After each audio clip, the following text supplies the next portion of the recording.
दोस्तों, देव crystal clear academy में आपका स्वागत है। आज हम एक बहुप्रतीक्षित वीडियो पर चर्चा करेंगे।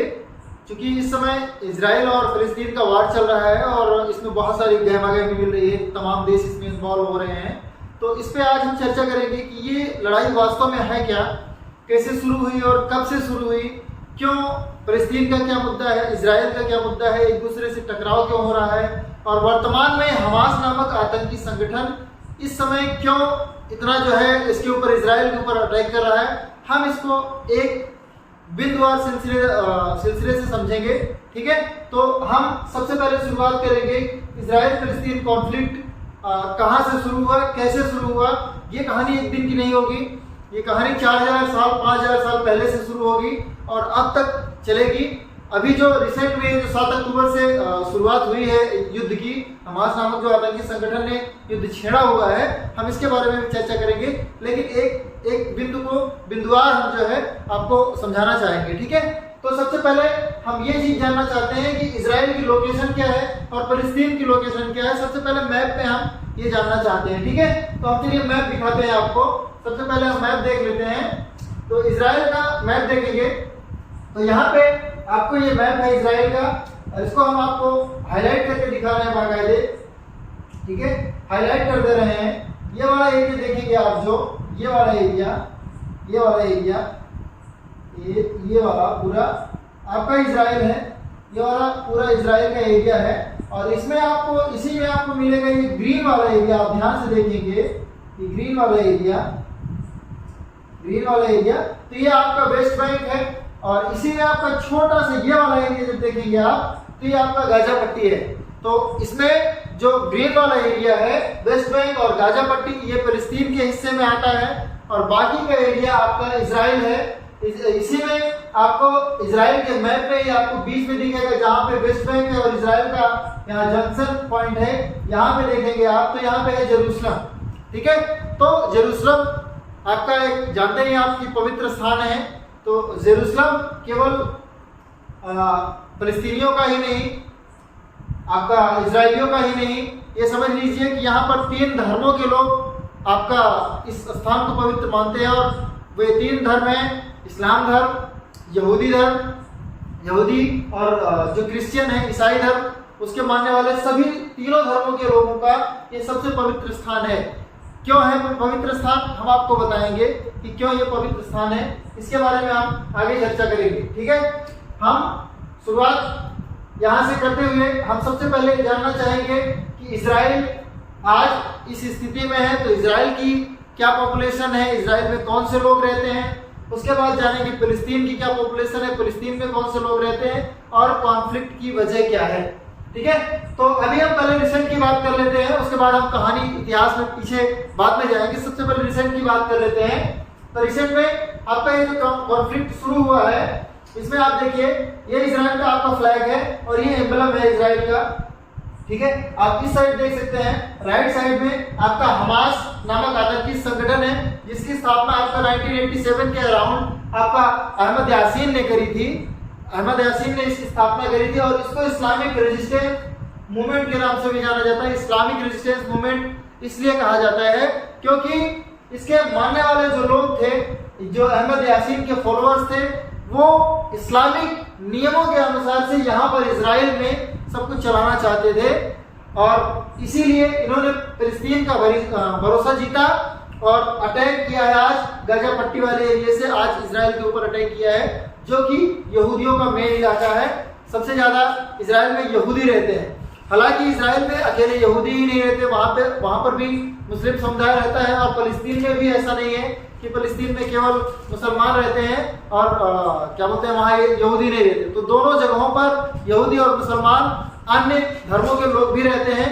लेकिन जो पॉपुलेशन की बात करें तो आपको बता दें, पॉपुलेशन के मामले में आप इजराइल वाले एरिया में देखेंगे तो आपका यहूदी सबसे ज्यादा मिलेंगे और आपको फिलिस्तीन वाले एरिया में देखेंगे तो सबसे ज्यादा आपका मुसलमान मिलेंगे। ठीक है, इस्लाम को मानने वाले, और मुसलमानों में भी आपको सुन्नी संप्रदाय वाले ज्यादा मिलेंगे, जो सुन्नी मुसलमान है वो वाले। आसपास के इलाकों में आप देखेंगे इस तरफ आपका जैसे सीरिया, जॉर्डन की तरफ, इधर शिया लोग भी पाए जाते हैं, लेकिन यहाँ पर जो बहुसंख्यक है वो आपका सुन्नी मुसलमान है। तो हम बात करते हैं इस लड़ाई की। तो ये लड़ाई कैसे स्टार्ट हुई आपको बताएं कि 7 अक्टूबर 2023 से इस लड़ाई की स्टार्टिंग होती है। 7 अक्टूबर 2023 को मॉर्निंग में लगभग 6:30 बजे के करीब हमास नामक जो आतंकी संगठन है उसके बहुत सारे आतंकी लोग अपना बम से, रॉकेट से और बंदूकों से लैस होकर रॉकेट लॉन्च करते हैं और यहाँ पर इजराइल पे भारी तबाही मचाते हैं। इजराइल में उस समय आपका एक रीम नाम का गांव है, वहां पर एक रीम म्यूजिक फेस्टिवल चल रहा था। उस म्यूजिक फेस्टिवल में लोग आउटिंग करते हैं। म्यूजिक फेस्टिवल कहाँ होता है आपको एक स्लाइड में दिखा देते हैं। ये देखिए, ये आपका ये वाला जो स्पेस है, ये म्यूजिक फेस्टिवल यहाँ पर रीम नामक विलेज है, यहीं से थोड़ी दूर पे आपका म्यूजिक फेस्टिवल मनाया जाता है। ठीक है, इस मैप पे देखेंगे तो यहाँ पे बॉक्स से आपको रीम नामक विलेज को हाईलाइट किया गया है। ये गाजा और इजराइल का बैरियर है, गाजा पट्टी और इजराइल का बैरियर है, जहां दोनों के बीच में एक बैरियर लाइन बनी हुई है। ठीक है, उसके बाद देखिए ये त्योहार कैसे होता है। लोग यहाँ पे आउटिंग करते हैं, ऐसे कैंप लगाते हैं, यहाँ पे म्यूजिक होता है, डांस करते हैं लोग अपना, मतलब एक तरह से रोजमर्रा की जिंदगी से थकान जो होती है उसको थोड़ा सा रिलैक्स करने के लिए एक आउटिंग टाइप का करते हैं। जैसे अपने यहाँ पे लोग इंडिया में पिकनिक मनाते हैं, घूमने जाते हैं, दर्शन करने जाते हैं, तो ऐसे ही वहां पर एक आउटिंग का ये तरीका है रीम म्यूजिक फेस्टिवल। ठीक है, तो उसमें इसी म्यूजिक फेस्टिवल में जहां लोग इकट्ठा हुए थे, आपका 29 सितंबर से 6 अक्टूबर तक रीम म्यूजिक फेस्टिवल चला था और 7 अक्टूबर को जब पूरी तरह से यहाँ से लोग गए भी नहीं थे, वहीं सुबह मॉर्निंग में ही इन लोगों ने अटैक कर दिया और उसमें भारी तबाही मचाई। कम से कम उसमें 1300 लोग मारे गए, 1300 निर्दोष लोग मारे गए, जहां पर अकेले 260 से 300 लोग तो केवल रीम म्यूजिक फेस्टिवल में वहां पे जो बचे हुए थे वो लोग मारे गए और पूरा अफरा तफरी का माहौल मच गया था उस समय। ठीक है, चलिए एक बार हम इजराइल की पॉपुलेशन की बात करते हैं। तो देखिए इजराइल में आप देखेंगे ये वाला जो ब्लू वाला एरिया है इसमें इजराइल को दिखाया गया है साफ साफ, और ग्रीन वाले एरिया में फलस्तीन को दिखाया गया है। फलस्तीन की 2 टेरिटरी जो है आपका गाजा पट्टी और वेस्ट बैंक। यहाँ पर जेरूसलम को भी दिखाया गया है कि कितने यहाँ पर इजरायली रहते हैं और कितने फलस्तीनियन रहते हैं। सबसे पहले देखेंगे कि जो यहूदी पॉपुलेशन है वो 5.8 मिलियन पॉपुलेशन है। लगभग आपका 58 लाख लोग जो है आपका यहाँ पर यहूदी लोग रहते हैं। और इस एरिया में ग्रीन वाले में देखेंगे तो फलस्तीनियन सिटीजन ऑफ इजराइल, और इजराइल के ही फलस्तीनियन लोग लगभग 1.6 मिलियन यानी कि लगभग 16 लाख लोग आपका इजरायली रहते हैं फलस्तीन वाले एरिया में। ठीक है, हम गाजा में देखेंगे तो गाजा पट्टी वाले इलाके में इजरायली 0 है। इजरायली का मतलब यहाँ पर यहूदियों से है, इजरायली से ये 0 है। और फलस्तीनियंस इसमें 2.1 मिलियन यानी कि लगभग 21 लाख के करीब आपका फलस्तीनी लोग रहते हैं गाजा पट्टी में। ठीक है, गाजा पट्टी में इजरायली एकदम शून्य है और यही वजह है कि हमास नामक आतंकी संगठन को यहाँ पर पूरा प्रश्रय मिला, क्योंकि यहाँ पर कोई इजरायली विरोध करने के लिए नहीं था, कोई यहूदी इनका विरोध करने के लिए नहीं था। अब यहाँ पे बात करेंगे, ये जेरूसलम है, जेरूसलम वाला एरिया है, जो ये जेरूसलम वाला एरिया है ये वाला। ठीक है, उसके नीचे देखेंगे वेस्ट बैंक में, ये पूरा वेस्ट बैंक है, आपको बताया था मैंने अभी, ये पूरा वेस्ट बैंक है, ये वाला एरिया पूरा आपका वेस्ट बैंक है, ये वाला एरिया वेस्ट बैंक है। तो इसमें हम देखेंगे अगर बात करें ज्यूस इजरायली कितने हैं यहाँ पे, तो आपका 6.8 मिलियन है। ठीक है, और फलस्तीनियन भी आपका 6.8 मिलियन। ठीक है, ऑक्युपाइड, इसमें ग्रीन वाला में देखिए ऑक्युपाइड फलस्तीनियन टेरिटरीज, तो ग्रीन वाला मैंने बताया था कि ये फलस्तीनियन टेरिटरीज हैं दोनों, ये वेस्ट बैंक और ये गाजा पट्टी।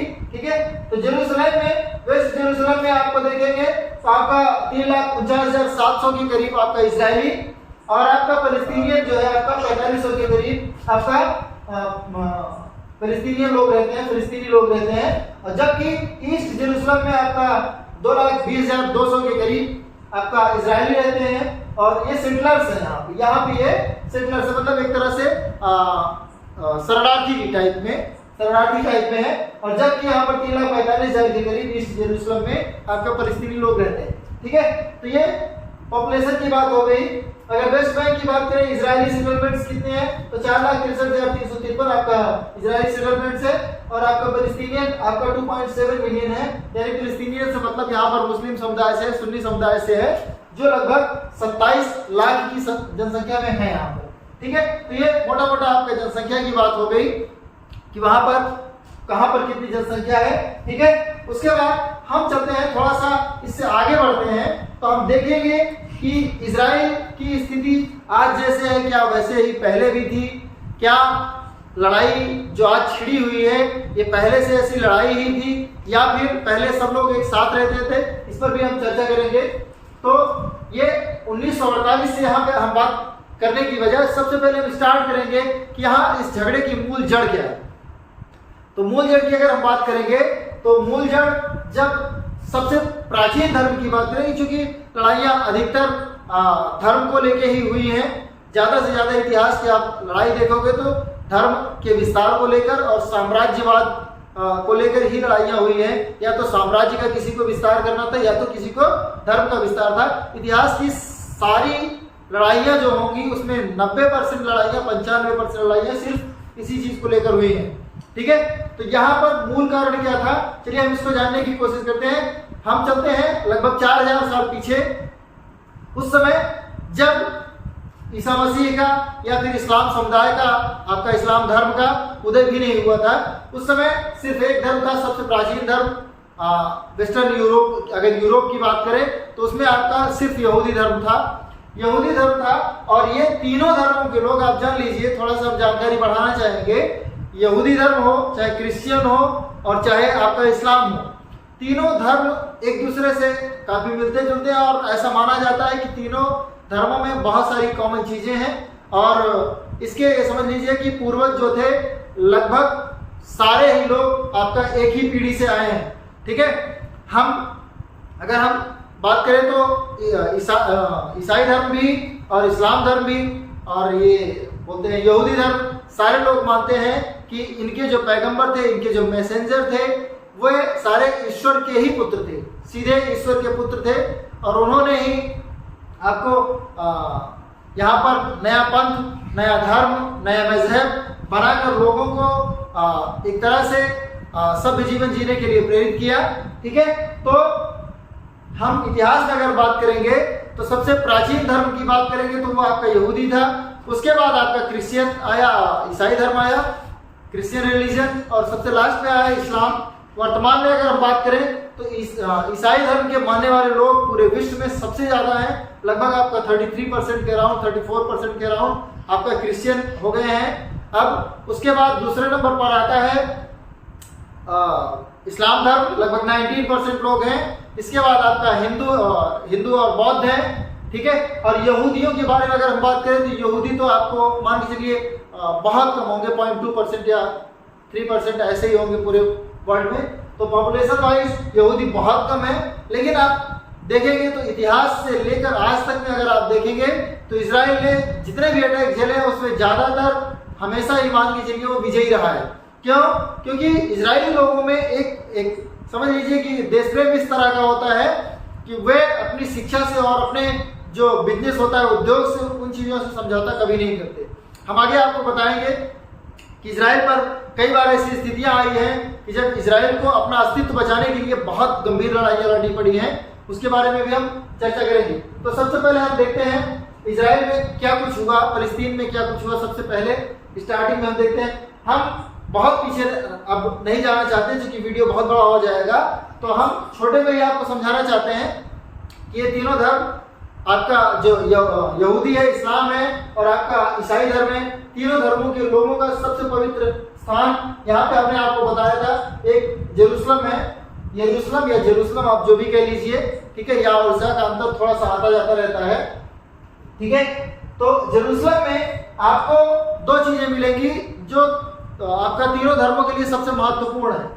सबसे मेन चीज हम आपको दिखाएंगे कि जैसे आप यहाँ पे देखिए, ये आपका ये ओल्ड सिटी या टेम्पल माउंट का एरिया है जो तीनों धर्मों के लोगों के लिए बहुत आपका पवित्र स्थान माना जाता है, टेम्पल माउंट। ये हम पूरा आपको टेम्पल माउंट के बारे में एक एक चीज बताएंगे। उसके पहले हम आपको बता दें कि ये जो लड़ाई है अभी इस्लामिक ग्रुप और यहूदी ग्रुप के बीच में, ज्यूस के बीच में हो गई है, तो यानी दो धर्मों की लड़ाई एक तरह से मान ले रहे हैं इसको लोग। लेकिन आप देखिए कि इन दो धर्मों के बीच में कॉन्फ्लिक्ट की वजह क्या है। आप देखिए मुसलमानों का या इस्लाम धर्म के दो आप तीर्थ स्थल जानते होंगे ज्यादा से ज्यादा लोग, कि आपका मक्का और मदीना दो ही आपका तीर्थ स्थल। इस तरफ देखेंगे आपका ये मक्का है और ये आपका मदीना है, ठीक है। तीसरी जो इमेज आपको दिखाई जा रही है सबसे बीच में जो है, इसको बोलते हैं अल-अक्सा मस्जिद।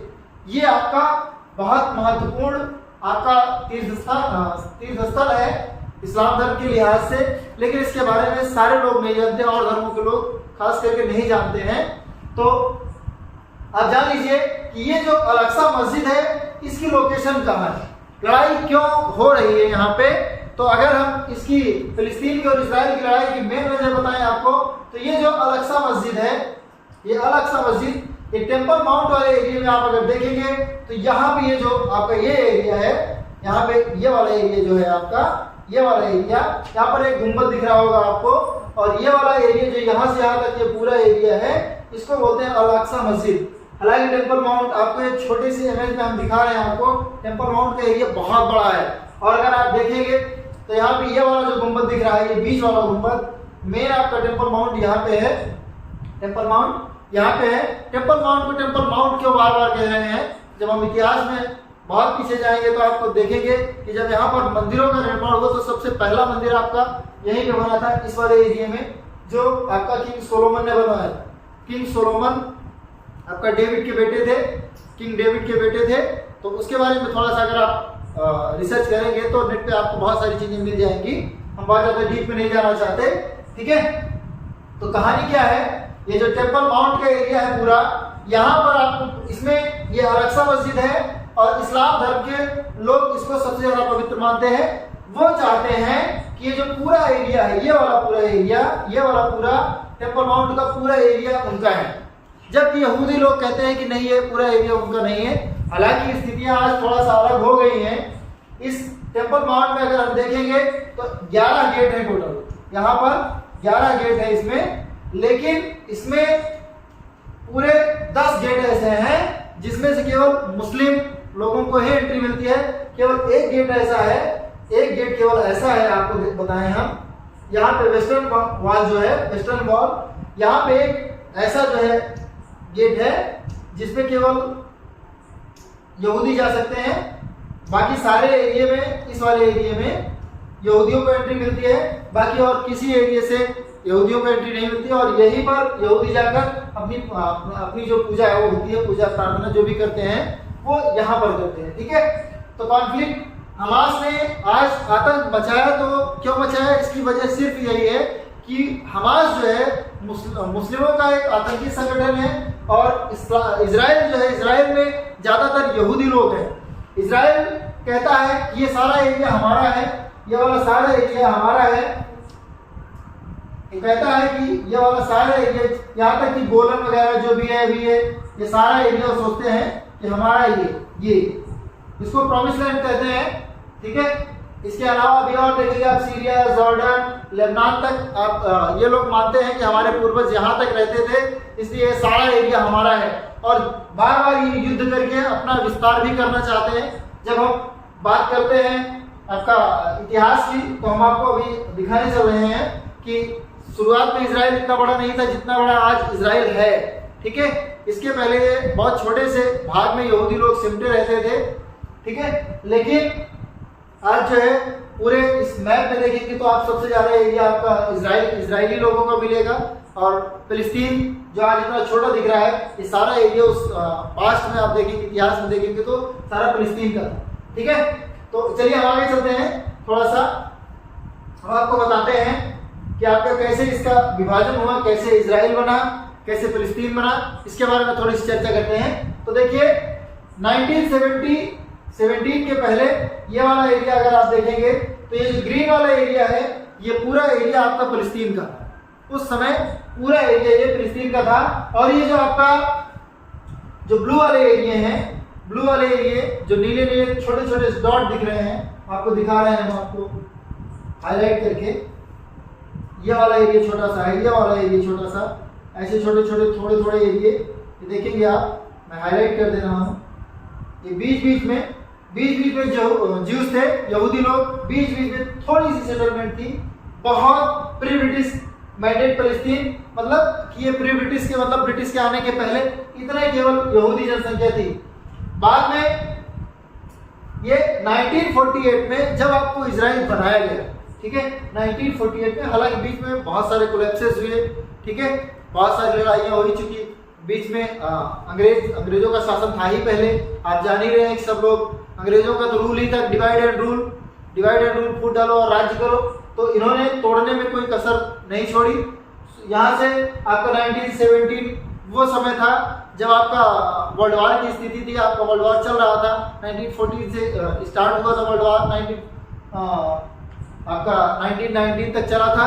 तो उस दौरान आपका ये जो ज्यूज थे, आपका ये अमेरिका इंग्लैंड वगैरह के साथ थे, और 1917 में जब पीक पर था, वो युद्ध पीक पर था, तो इन्होंने अपने लिए विस्तार की मांग करी कि हमको विस्तार चाहिए, हम लोग और फैलना चाहते हैं, हम लोग और रहना चाहते हैं। तो इंग्लैंड ने सोचा कि अच्छा मौका है, क्योंकि हमारी तरफ से लड़ रहे हैं। अच्छा, यहाँ के जो मुसलमान थे, यहाँ के फिलिस्तीन के मुसलमान थे, ये इनकी तरफ से नहीं लड़े, ठीक है, इंग्लैंड वालों की तरफ से, लंदन वालों की तरफ से ये नहीं लड़े, ये आपका उधर चले गए अपोजिट में, जहाँ पे ये जर्मनी थे और उनके मित्र राष्ट्र थे, उनकी तरफ चले गए। इसलिए थोड़ा सा अंग्रेज भी इनसे नाराज थे, इन्होंने कहा कि ठीक है, हम तुमसे दूसरे तरीके से बदला लेंगे, ठीक है।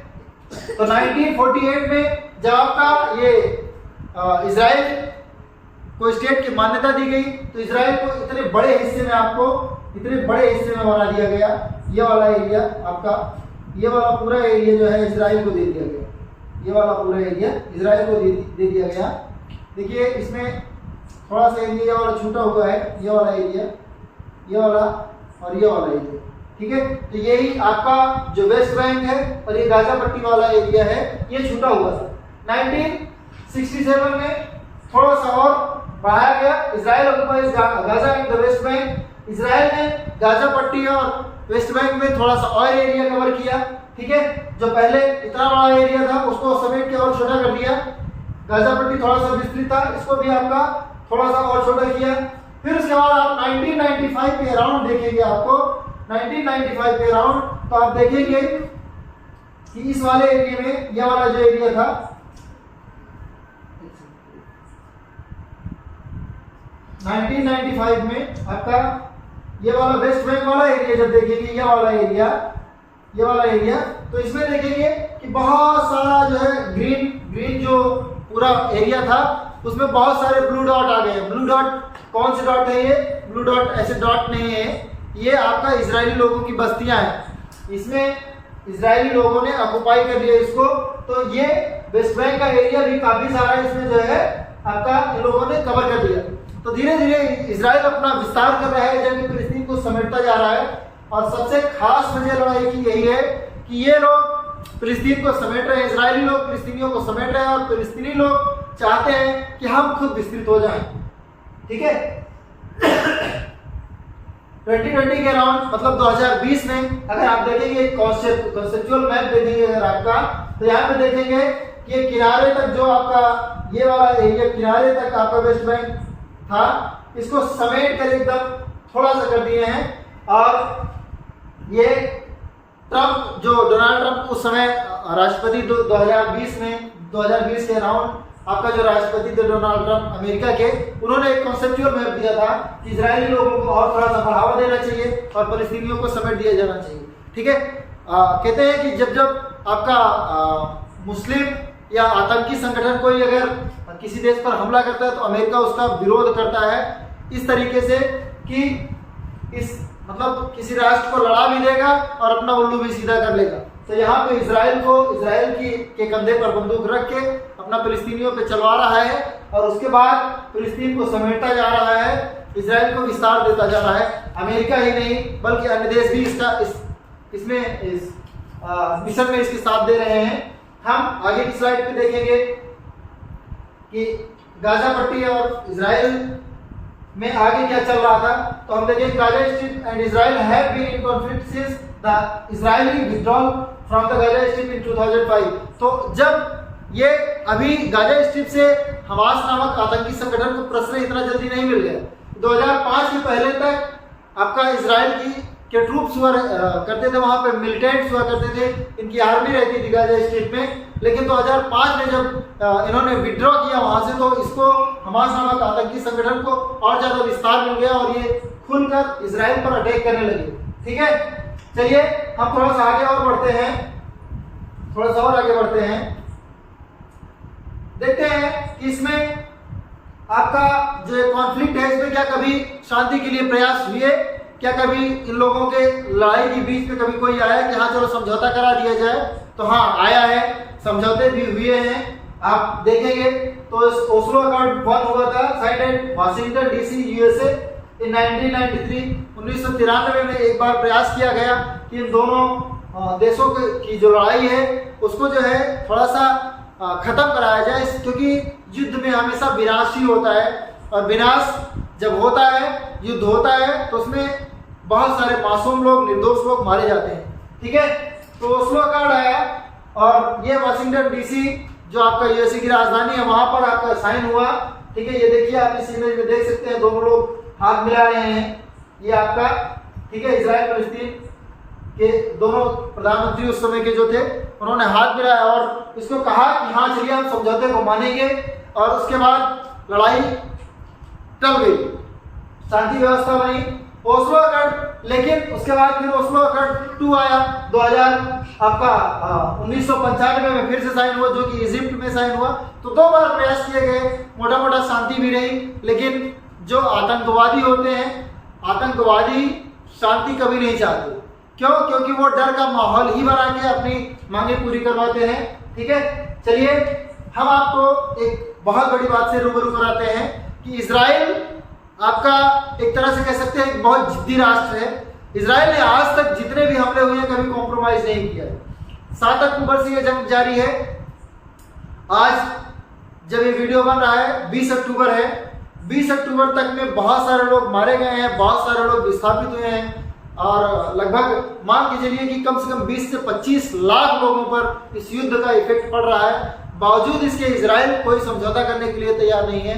आज उसने स्टेटमेंट दिया था, आज न्यूज पे इसको स्टेटमेंट आया था इजराइल के आपका रक्षा मंत्री का। रक्षा मंत्री ने कहा है कि मैं पूरी तरह से जो ये हमास नामक आतंकी संगठन है उसको गाजा स्ट्रिप से ही नहीं पूरे इजराइल से समाप्त कर दूंगा, और फलस्तीन तक में अगर जहां भी ये हमास के आतंकी दिखे सबको एकदम पूरी तरह से नेस्तनाबूद कर दूंगा, खत्म कर दूंगा। तो इजराइल कभी भी समझौता नहीं करता, अपनी लड़ाइयों को वो लड़ता है, तो चाहे उसका सब कुछ चला जाए, लेकिन वो समझौता जैसी स्थिति में कभी नहीं आता, और ना ही इस बार लड़ाई में वो समझौते के मूड में है। तो चलिए हम कुछ पास्ट से आपको घटनाएं बताते हैं जब इजराइल के पास ऐसी स्थिति आई, जब उसको मजबूर होकर समझौता करना चाहिए था लेकिन उसने नहीं किया, तो लेकिन नहीं किया तो उसका इजराइल को फायदा भी मिला है। चलिए 1-2 हम घटनाओं का जिक्र करते हैं आगे। देखिए, एक म्यूनिच ओलंपिक 1972 की घटना है। आपको बताएं म्यूनिक में क्या हुआ था। इसके 11 ओलंपिक के खिलाड़ी थे, जिसको आपका आतंकवादियों ने आपका जो आतंकवादी ग्रुप था उसने इनको हाईजैक कर लिया था। इनको क्या बोलते हैं, 11 खिलाड़ियों को इन्होंने होस्टेज बंधक बना लिया था, और बदले में फलस्तीनी आतंकवादियों की रिहाई की मांग कर रहे थे। इसको उस समय लेकिन प्राइम मिनिस्टर गोल्डा मेयर थी, उन्होंने लेकिन समझौता करने के लिए साफ मना कर दिया। उन्होंने कहा कि हम समझौता नहीं करेंगे, और ये जो ग्रुप इन लोगों को बंधक बनाया था उसको ब्लैक सितंबर नाम के ग्रुप से जाना जाता था, ब्लैक सितंबर ग्रुप कहा जाता था। लेकिन इस म्यूनिक ओलंपिक वाली घटना में इनके 11 खिलाड़ी मर गए, लेकिन उन्होंने समझौता नहीं किया। अंत में उन आतंकियों को घेर कर ढूंढ कर मारा इन लोगों ने। ठीक है, लेकिन इसकी इजराइल ने घुटने नहीं टेके, आतंकियों के सामने उस घटना में भी घुटने नहीं टेके। एक दूसरी घटना आती है आपका ये ऑपरेशन थंडरबोल्ट, ऑपरेशन थंडरबोल्ट या एंटीबे रेड की घटना। इसमें आपको हम बताएंगे, इसमें आपको बहुत बड़ी ये घटना थी जिसने इतिहास में इजराइल की शक्ति को एक तरह से स्थापित कर दिया कि इजराइल कितना शक्तिशाली है। इस ऑपरेशन थंडरबोल्ट में हुआ क्या था, एक फ्लाइट थी, फ्लाइट को हाईजैक कर लिया गया था, ठीक है, एक फ्लाइट थी जिसको हाईजैक कर लिया गया था और इस फ्लाइट में बहुत सारे यहूदी लोग थे। इस फ्लाइट को जो आपका ये आतंकी थे, आतंकियों ने उसको हाईजैक करके एक जगह रुकवाया, युगांडा की तरफ मोड़ दिया। ये आपका फ्रांस की फ्लाइट थी और युगांडा में ले जाकर इन्होंने उस पूरे फ्लाइट से यहूदी लोगों को अलग कर दिया और अन्य जो धर्मों के लोग थे उनको अलग कर दिया। बाकी सारे लोगों को छोड़ दिया गया, लेकिन यहूदियों को नहीं छोड़ा गया और यहूदियों को कहा गया कि हम इनको हाईजैक करके मार डालेंगे या तो हमारी मांगे पूरी कर दी जाए। जो फिलिस्तीनी आतंकी हैं उनकी इजराइल की जेलों में बंद है, उनको छोड़ा जाए। उस समय लेफ्टिनेंट कर्नल आपका योनाथन नेतन्याहू, जो आपका प्रधानमंत्री बेंजामिन नेतन्याहू आप जानते हैं काफी समय तक अभी इजराइल के प्रधानमंत्री रहे हैं, ठीक है, तो इनके ये सगे भाई थे और इस ऑपरेशन थंडरबोल्ट में ये इकलौते ऐसे इजरायली थे जो किसी ऑपरेशन के दौरान मारे गए। इसके अलावा किसी ऑपरेशन में इजराइल का कोई महत्वपूर्ण व्यक्ति इस तरह से नहीं मारा गया था सैनिकों के अलावा, ठीक है। तो अब आप सोच सकते हैं कि इजराइल में जो खुद प्रधानमंत्री है उसका भाई जो है आपका जो लेफ्टिनेंट कर्नल था वो खुद जाके ऑपरेशन को अंजाम दे रहा है, तो कितनी देशभक्ति की भावना इजराइल के लोगों में थी। और वो भी अपने देश में नहीं, युगांडा जाके वहां पर अपना ये रातों रात जो है अपना ये ऑपरेशन करते हैं और वहां पे लोगों को मारते हैं, अपने सारे यहूदी लोगों को छुड़ा कर ले आते हैं। तो हम देख सकते हैं, इतिहास की दो घटनाओं से देख सकते हैं कि इजराइल ने कभी भी समझौता करना नहीं सीखा और परिस्थितियों से हमेशा वो लड़े हैं और हमेशा ही एक नए तरीके से उभर कर आए हैं और इतिहास में अपनी छाप छोड़ी है, पूरे विश्व में अपना डंका बजवाया है कि नहीं, हम समझौता करने वालों में नहीं है, हम ईंट का जवाब पत्थर से देने वालों में है, ठीक है। अगर हम मोटा मोटा समझें तो आप जैसे जापान में जानते हैं, जापान में हर दूसरे तीसरे साल तबाही से बहुत सारे उसके इलाके खत्म हो जाते हैं, बहुत सारे लोगों का मतलब एक तरह से लोग भी मर जाते हैं, लेकिन जापान कभी घुटने नहीं टेकता परिस्थितियों से।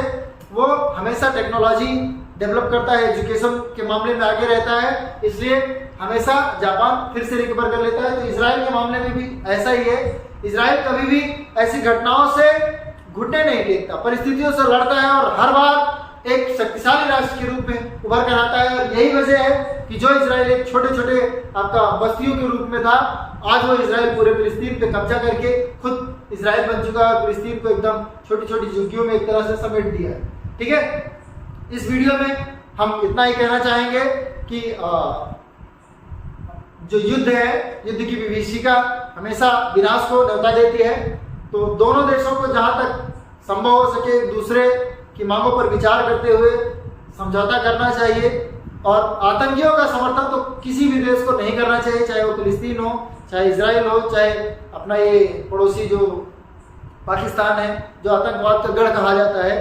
तो आतंकवादी कभी भी किसी के सगे नहीं होते और जब ये अटैक करते हैं तो ये नहीं सोचते कि हाँ हम किसके ऊपर अटैक कर रहे हैं और उससे क्या मासूम और निर्दोष लोग भी मारे जाएंगे कि नहीं मारे जाएंगे। तो फिलहाल युद्ध की विभीषिका हमेशा विनाशकारी होती है।